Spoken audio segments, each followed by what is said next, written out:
महाड शहरातील पंचशील नगरमध्ये भटक्या कुत्र्यांच्या दहशतीचा थरार पाहायला मिळालाय। घराखाली खेळणाऱ्या आलोक चंद्रवंशी या अवघ्या 4 वर्षांच्या चिमुरड्यावर एका भटक्या कुत्र्यानं भीषण हल्ला केला। या हल्ल्यात चिमुरड्याच्या गालाला आणि डोळ्याला गंभीर दुखापत झालीये। एका 60 वर्षीय वृद्धानं प्रसंगावधान राखून धाव घेतल्यामुळे आलोकचे प्राण वाचले। सध्या त्याच्यावर महाड ग्रामीण रुग्णालयात उपचार सुरू आहेत।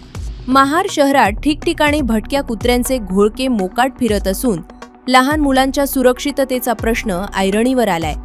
वारंवार तक्रारी करूनही नगरपालिका प्रशासन याकडे डोळेझाक करत असल्याचा आरोप नागरिक करत आहेत।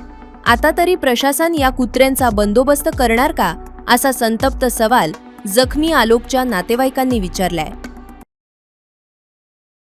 1:30 वाजता त्या मुलाला कुत्रा चावला तर मी शेजारीच काम करत होतो, माझी फाटी फोडत होतो।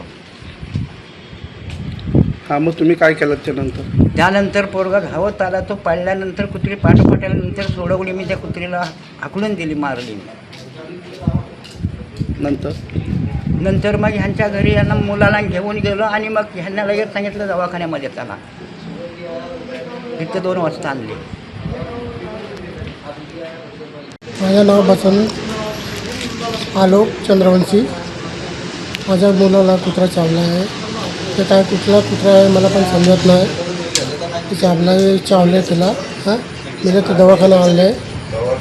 आता बाकीचं काय ते बोलते, डॉक्टर बोलते पुढं घेऊन जावं लागतं बोलतोय। आता नगरपालिका काय त्याला करू शकते ते करू शकतो। नगरपालिका कुत्रे बंदोबस्त करू शकतो की नाही त्यासाठी मी ते आहे।